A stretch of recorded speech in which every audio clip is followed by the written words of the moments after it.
Chapitre 2 de la deuxième partie, facteurs immédiats des opinions des foules.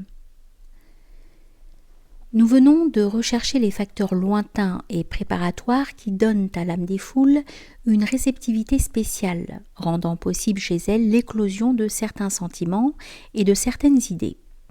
Il nous reste à étudier maintenant les facteurs capables d'agir d'une façon immédiate. Nous verrons dans un prochain chapitre comment doivent être maniés ces facteurs pour qu'ils puissent produire tous leurs effets. Dans la première partie de cet ouvrage, nous avons étudié les sentiments, les idées, les raisonnements des collectivités. Et de cette connaissance, on pourrait évidemment déduire d'une façon générale les moyens d'impressionner leur âme. Nous savons déjà ce qui frappe l'imagination des foules, la puissance et la contagion des suggestions, surtout de celles qui se présentent sous forme d'images. Mais les suggestions pouvant être d'origine fort diverse, les facteurs capables d'agir sur l'âme des foules peuvent être assez différents. Il est donc nécessaire de les examiner séparément. Ce n'est pas là une inutile étude. Les foules sont un peu comme le sphinx de la fable antique. Il faut savoir résoudre les problèmes que leur psychologie nous pose ou se résigner à être dévoré par elle. Premier point, les images, les mots et les formules. En étudiant l'imagination des foules, nous avons vu qu'elle est impressionnée surtout par des images. Ces images, on n'en dispose pas toujours, mais il est possible de les évoquer par l'emploi judicieux des mots et des formules. Maniés avec art, ils possèdent vraiment la puissance mystérieuse que leur attribuaient jadis les adeptes de la magie. Ils font naître dans l'âme des foules les plus formidables tempêtes et savent aussi les calmer. On élèverait une pyramide beaucoup plus haute que celle du vieux Khéops, avec les seuls ossements des hommes victimes de la puissance des mots et des formules. La puissance des mots est liée aux images qu'ils évoquent et tout à fait indépendante de leur signification réelle. Ce sont parfois ceux dont le sens est le plus mal défini qui possèdent le plus d'action, tels par exemple les termes démocratie, socialisme, égalité, liberté, etc., dont le sens est si vague que de gros volumes ne suffisent pas à le préciser. Et pourtant, il est certain qu'une puissance vraiment magique s'attache leurs brèves syllabes, comme si elles contenaient la solution de tous les problèmes. Ils synthétisent les aspirations inconscientes les plus diverses et l'espoir de leur réalisation.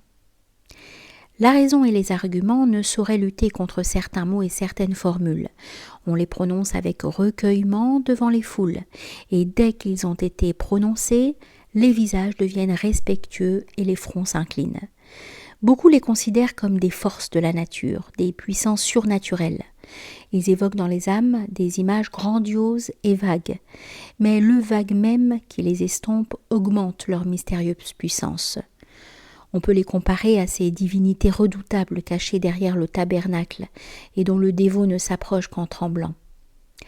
Les images évoquées par les mots, étant indépendantes de leur sens, varient d'âge en âge, de peuple à peuple, sous l'identité des formules. À certains mots s'attachent transitoirement certaines images.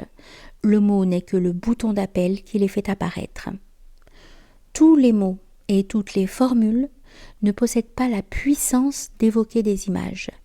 Et il en est qui, après en avoir évoqué, s'usent et ne réveillent plus rien dans l'esprit.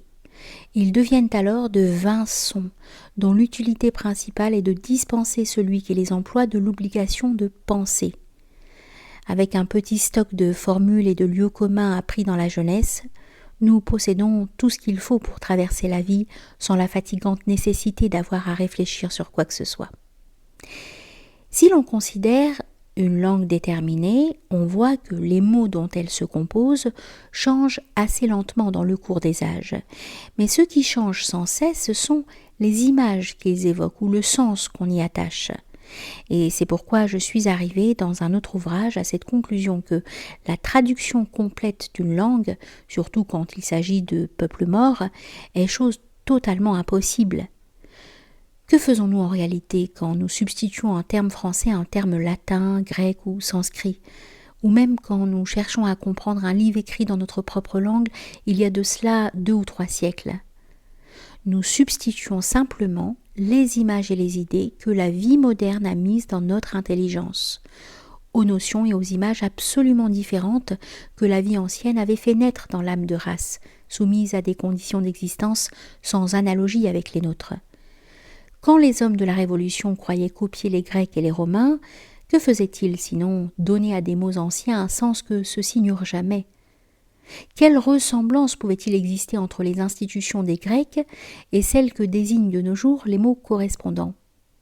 Qu'était alors une république, sinon une institution essentiellement aristocratique, formée d'une réunion de petits despotes dominants, une foule d'esclaves maintenus dans la plus absolue sujétion ? Ces aristocrates communales, basés sur l'esclavage, n'auraient pu exister un instant sans lui. Et le mot liberté, que pouvait-il signifier de semblable à ce que nous comprenons aujourd'hui ? À une époque où la possibilité de la liberté de penser n'était même pas soupçonnée, et où il n'y avait pas de forfait plus grand et plus rare que de discuter les dieux, les lois et les coutumes de la cité. Un mot comme celui de patrie, que signifie-t-il dans l'âme d'un Athénien ou d'un Spartiate, sinon le culte d'Athènes ou de Sparte, et nullement celui de la Grèce, composée de cités rivales et toujours en guerre ? Le même mot de patrie, quel sens avait-il chez les anciens Gaulois, divisés en tribus rivales, de races, de langues et de religions différentes, que César vainquit facilement parce qu'il eut toujours parmi elles des alliés ? Rome seule donna à la Gaule une patrie en lui donnant l'unité politique et religieuse. Sans même remonter si loin, et en reculant de 2 siècles à peine, croit-on que le même mot de patrie était conçu comme aujourd'hui par des princes français tels que le Grand Condé, s'alliant à l'étranger contre le souverain ? Et le même mot encore n'avait-il pas un sens bien différent du sens moderne pour les émigrés, qui croyaient obéir aux lois de l'honneur en combattant la France et qui, à leur point de vue, y obéissaient en effet, puisque la loi féodale liait le vassal au seigneur et non à la terre, et que là où était le souverain, là était la vraie patrie. Nombreux sont les mots dont le sens a ainsi profondément changé d'âge en âge, et que nous ne pouvons arriver à comprendre comme on les comprenait jadis qu'après un long effort. On a dit avec raison qu'il faut beaucoup de lecture pour arriver seulement à concevoir ce que signifiaient pour nos arrière-grands-pères des mots tels que le roi et la famille royale. Qu'est-ce alors pour des termes plus complexes encore ? Les mots n'ont donc que des significations mobiles et transitoires, changeant d'âge en âge et de peuple en peuple. Et quand nous voulons agir par eux sur la foule, ce qu'il faut savoir, c'est le sens qu'ils ont pour elle à un moment donné, et non celui qu'ils eurent jadis, ou qu'ils peuvent avoir pour des individus de constitution mentale différente. Aussi, quand les foules ont fini, à la suite de bouleversements politiques, de changements de croyances, par acquérir une antipathie profonde pour les images évoquées par certains mots, le premier devoir de l'homme d'État véritable est de changer les mots, sans bien entendu toucher aux choses en elles-mêmes, ces dernières étant trop liées à une constitution héréditaire pour pouvoir être transformées. Le judicieux Tocqueville a fait remarquer il y a déjà longtemps que le travail du consulat et de l'Empire a surtout consisté à habiller de mots nouveaux la plupart des institutions du passé, c'est-à-dire à remplacer des mots évoquant de fâcheuses images dans l'imagination des foules par d'autres mots dont la nouveauté empêchait de pareilles évocations. La taille est devenue contribution foncière, la gabelle l'impôt du sel. Les aides, contributions indirectes et droits réunis, la taxe des maîtrises et jurande s'est appelée patente, etc. Une des fonctions les plus essentielles des hommes d'État consiste donc à baptiser de mots populaires ou au moins neutres les choses que les foules ne peuvent supporter avec leur ancien nom. La puissance des mots est si grande qu'il suffit de désigner par des termes bien choisis les choses les plus odieuses pour les faire accepter des foules. Taine remarque justement que c'est en invoquant la liberté et la fraternité, mots très populaires alors, que les Jacobins ont pu installer un despotisme digne du Dahomey, un tribunal pareil à celui de l'Inquisition, des hécatombes humaines semblables à celles de l'Ancien Mexique. L'art des gouvernants, comme celui des avocats, consiste surtout à savoir manier les mots. Une des grandes difficultés de cet art est que dans une même société, les mêmes mots ont le plus souvent des sens fort différents pour les diverses couches sociales. Elles emploient en apparence les mêmes mots, mais elles ne parlent jamais la même langue. Dans les exemples qui précèdent, nous avons fait surtout intervenir le temps comme principal facteur du changement du sens des mots. Mais si nous faisions intervenir aussi la race, nous verrions alors qu'à une même époque, chez des peuples également civilisés mais de races diverses, les mêmes mots correspondent fort souvent à des idées extrêmement dissemblables. Il est impossible de comprendre ces différences sans de nombreux voyages et c'est pourquoi je ne saurais insister sur elles. Je me bornerai à faire remarquer que ce sont précisément les mots les plus employés par les foules qui, d'un peuple à l'autre, possèdent les sens les plus différents.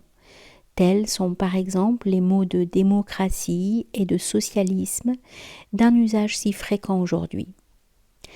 Ils correspondent en réalité à des idées et des images tout à fait opposées dans les âmes latines et dans les âmes anglo-saxonnes.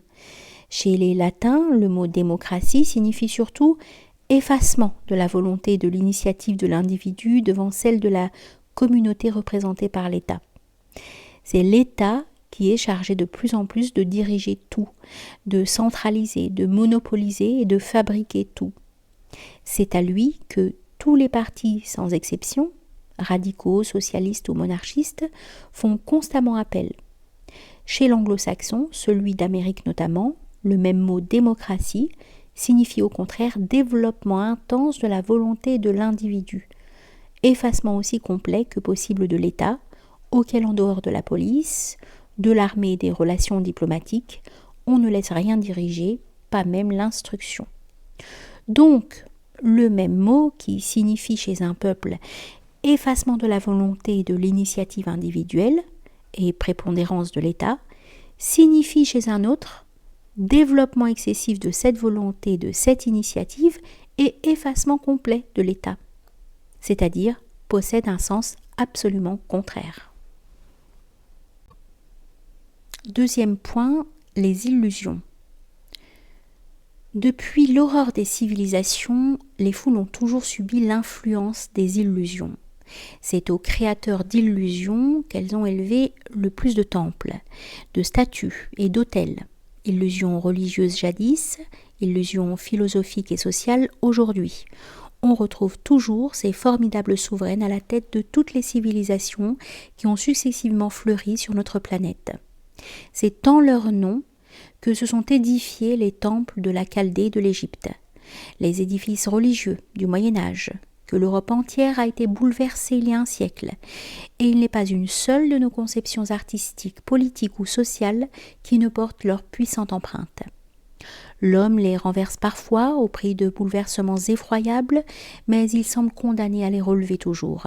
Sans elles, il n'aurait pu sortir de la barbarie primitive, et sans elles encore, il y retomberait bientôt.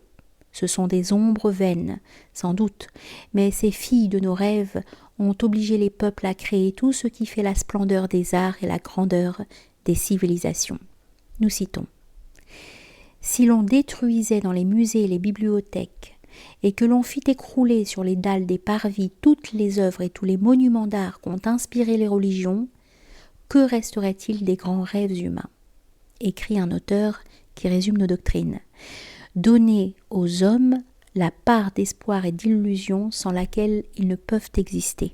Telle est la raison d'être des dieux, des héros et des poètes. Pendant 50 ans, la science parut assumer cette tâche. Mais ce qui l'a compromise dans les cœurs affamés d'idéal, c'est qu'elle n'ose plus assez promettre et qu'elle ne sait pas assez mentir. Fin de citation. Les philosophes du dernier siècle se sont consacrés avec ferveur à détruire les illusions religieuses, politiques et sociales dont, pendant de longs siècles, avaient vécu nos pères.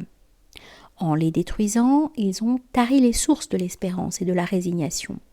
Derrière les chimères immolées, ils ont trouvé les forces aveugles et sourdes de la nature. Inexorables pour la faiblesse, elles ne connaissent pas la pitié. Avec tous ces progrès, la philosophie n'a pu encore offrir aux foules aucun idéal qui les puisse charmer. Mais comme il leur faut des illusions à tout prix, elles se dirigent d'instinct, comme l'insecte allant à la lumière, vers des rhéteurs qui leur en présentent. Le grand facteur de l'évolution des peuples n'a jamais été la vérité, mais bien l'erreur. Et si le socialisme est si puissant aujourd'hui, c'est qu'il constitue la seule illusion qui soit vivante encore. Malgré toutes les démonstrations scientifiques, il continue à grandir. Sa principale force est d'être défendu par des esprits ignorants assez les réalités des choses pour oser promettre hardiment à l'homme le bonheur. L'illusion sociale règne aujourd'hui sur toutes les ruines annoncelées du passé, et l'avenir lui appartient. Les foules n'ont jamais eu soif de vérité. Devant les évidences qui leur déplaisent, elles se détournent, préférant déifier l'erreur si l'erreur les séduit. Qui sait les illusionner est aisément leur maître. Qui tente de les désillusionner est toujours leur victime. Troisième point, l'expérience. L'expérience constitue à peu près le seul procédé efficace pour établir solidement une vérité dans l'âme des foules et détruire des illusions devenues trop dangereuses.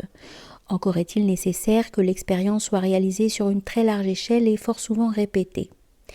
Les expériences faites par une génération sont généralement inutiles pour la suivante, et c'est pourquoi les faits historiques invoqués comme éléments de démonstration ne sauraient servir. Leur seule utilité est de prouver à quel point les expériences doivent être répétées d'âge en âge pour exercer quelque influence et réussir à ébranler seulement une erreur lorsqu'elle est solidement implantée dans l'âme des foules. Notre siècle et celui qui l'a précédé seront cités sans doute par des historiens de l'avenir comme une ère de curieuses expériences. À aucun âge il n'en avait été autant tenté. La plus gigantesque de ces expériences fut la Révolution française. Pour découvrir qu'on ne refait pas une société de toutes pièces sur les indications de la raison pure, il a fallu massacrer plusieurs millions d'hommes et bouleverser l'Europe entière pendant 20 ans.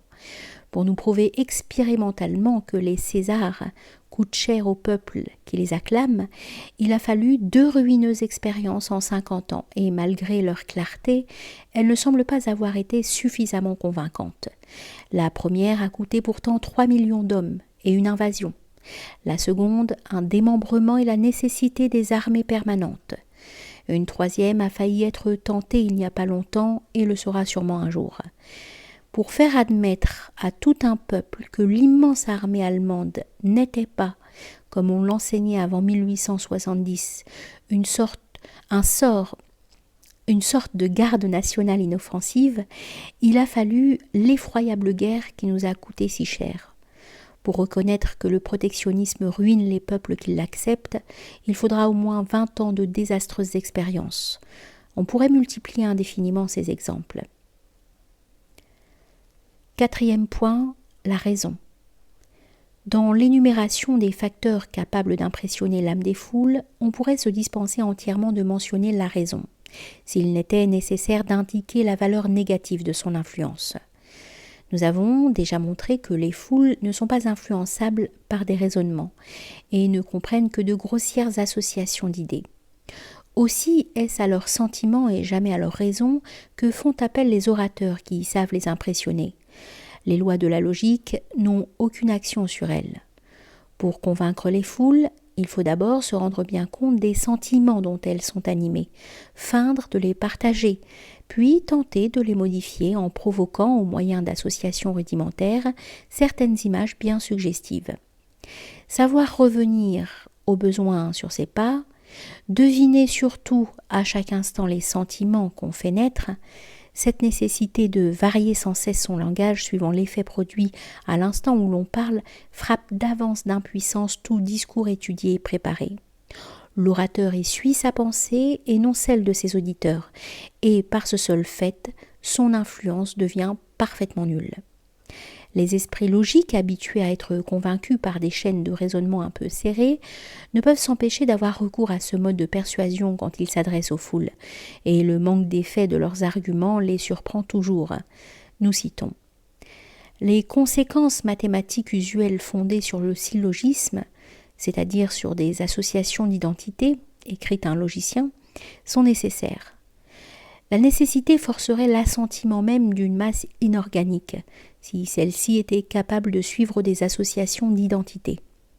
Sans doute, mais la foule n'est pas plus capable que la masse inorganique de les suivre, ni même de les entendre.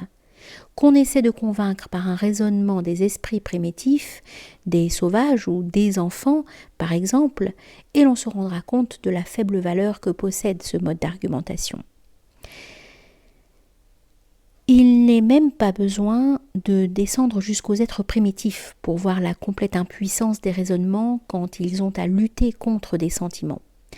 Rappelons-nous simplement combien ont été tenaces pendant de longs siècles des superstitions religieuses contraires à la plus simple logique. Pendant près de 2000 ans, les plus lumineux génies ont été courbés sous leurs lois et il a fallu arriver au temps moderne pour que leur véracité ait pu seulement être contestée. Le Moyen-Âge et la Renaissance ont possédé bien des hommes éclairés. Ils n'en ont pas possédé un seul auquel le raisonnement ait montré les côtés enfantins de ces superstitions et fait naître un faible doute sur les méfaits du diable ou sur la nécessité de brûler les sorciers. Faut-il regretter que ce ne soit jamais la raison qui guide les foules ? Nous n'oserions le dire. La raison humaine n'eût pas réussi sans doute à entraîner l'humanité dans les voies de la civilisation avec l'ardeur et la hardiesse dont l'ont soulevé ces chimères. Filles de l'inconscient qui nous mène, ces chimères étaient sans doute nécessaires. Chaque race porte dans sa constitution mentale les lois de ses destinées. Et c'est peut-être à ces lois qu'elle obéit par un inéluctable instinct, même dans ses impulsions en apparence les plus irraisonnées. Il semble parfois que les peuples soient soumis à des forces secrètes analogues à celles qui obligent le gland à se transformer en chaîne ou la comète à suivre son orbite. Le peu que nous pouvons pressentir de ces forces doit être cherché dans la marche générale de l'évolution d'un peuple et non dans les faits isolés, d'où cette évolution semble parfois surgir. Si l'on ne considérait que ces faits isolés, l'histoire semblerait régie par d'invraisemblables hasards. Il était invraisemblable qu'un ignorant charpentier de Galilée pût devenir pendant 2000 ans un dieu tout-puissant, au nom duquel fussent fondées les plus importantes civilisations. Invraisemblable aussi que quelques bandes d'Arabes sortis de leur désert puissent conquérir la plus grande partie du vieux monde gréco-romain et fonder un empire plus grand que celui d'Alexandre. Invraisemblable encore que dans une Europe très vieille et très hiérarchisée, un obscur lieutenant d'artillerie pût réussir à régner sur une foule de peuples et de rois. Laissons donc la raison aux philosophes, mais ne lui demandons pas trop d'intervenir dans le gouvernement des hommes. Ce n'est pas avec la raison, et c'est le plus souvent malgré elle, que se sont créés des sentiments tels que l'honneur, l'abnégation, la foi religieuse, l'amour de la gloire et de la patrie, et qui ont été jusqu'ici les grands ressorts de toutes les civilisations.